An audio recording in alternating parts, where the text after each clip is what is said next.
Welcome to Star by Us, the podcast where we delve into the fascinating lives of Hollywood's most iconic stars.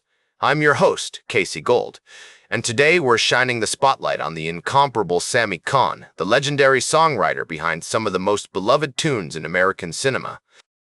With a career spanning over 5 decades, Sammy Cahn's impressive repertoire includes timeless classics like Let's Fall in Love, I'll Walk Alone, and High Hopes. But before he became a household name, Sammy Cahn was just a young boy from the Lower East Side of Manhattan, with a passion for music and a dream that would take him to the pinnacle of success.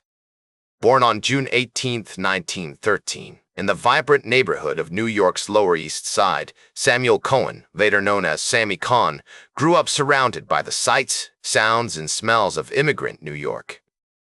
His parents, Abraham and Elka Cohen, were Jewish immigrants from Poland, who had arrived in America in the early 1900s with little more than a suitcase and a determination to build a better life for themselves and their family. The Cohens settled into a small tenement apartment on Eldridge Street, where Sammy was raised alongside his siblings, Harry and Florence.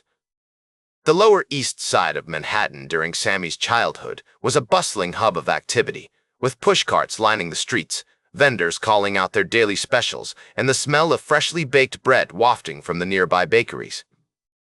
It was a neighborhood that pulsed with energy, where people from all walks of life came together to create a vibrant tapestry of cultures, languages, and traditions. As a young boy, Sammy would often explore the neighborhood with his friends, taking in the sounds of the street performers, the smell of the food vendors, and the sights of the bustling streets.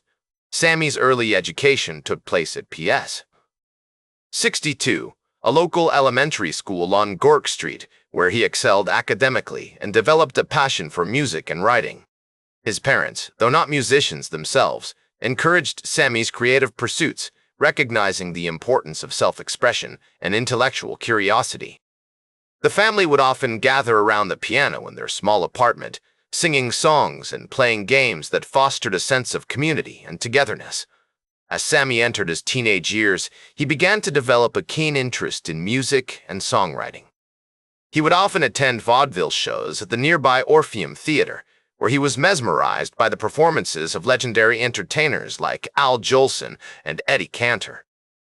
These early experiences sparked a desire in Sammy to become a part of the entertainment industry, to create music that would bring people together and leave a lasting impact on their lives. The historical context of Sammy's youth was marked by significant events that would shape his future path. The 1920s saw the rise of American popular music, with the likes of George Gershwin, Irving Berlin, and Jerome Kern dominating the airwaves. The golden age of Hollywood was also underway, with movies like The Jazz Singer and 42nd Street captivating audiences nationwide.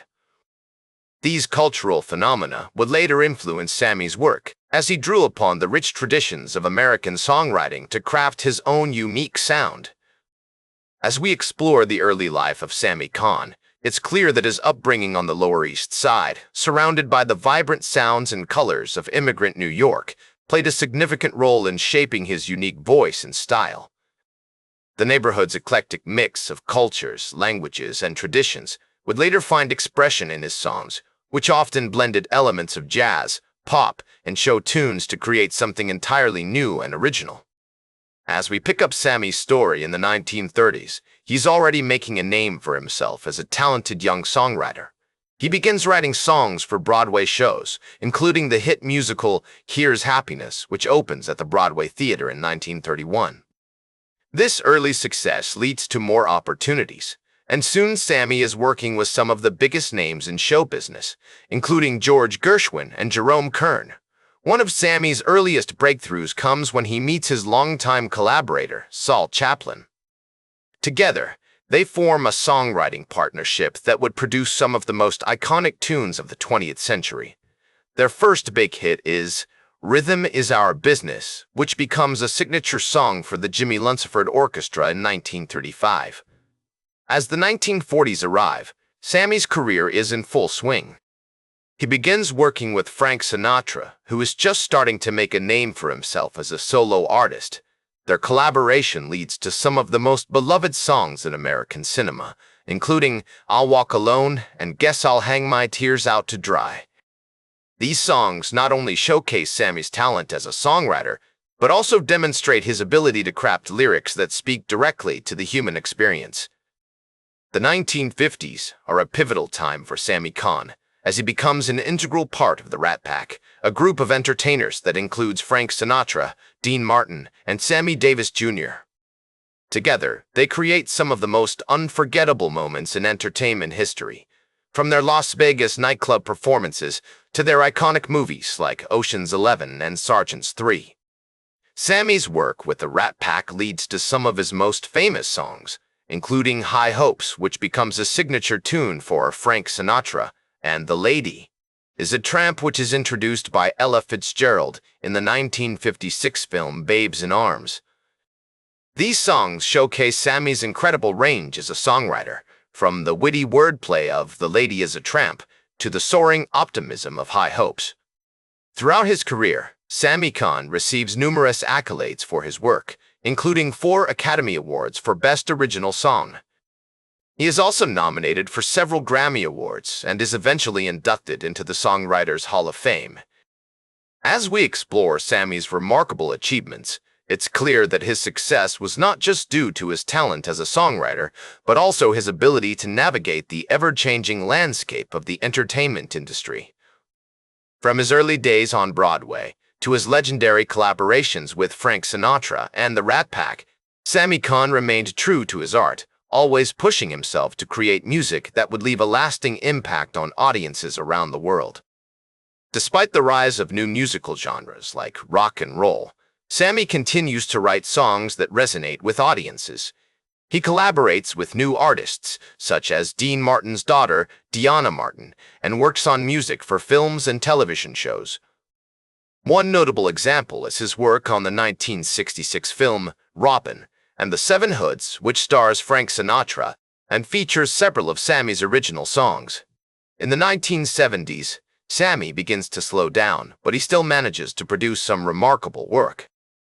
He writes songs for various charity events and benefits, including a 1972 tribute to President John F. Kennedy at Madison Square Garden. This event features performances by Frank Sinatra, Ella Fitzgerald, and other notable entertainers. As the years pass, Sammy's legacy as one of the greatest songwriters of all time becomes more cemented. He is awarded numerous accolades, including a Grammy Lifetime Achievement Award in 1980. He also receives a star on the Hollywood Walk of Fame and is inducted into the Songwriters Hall of Fame.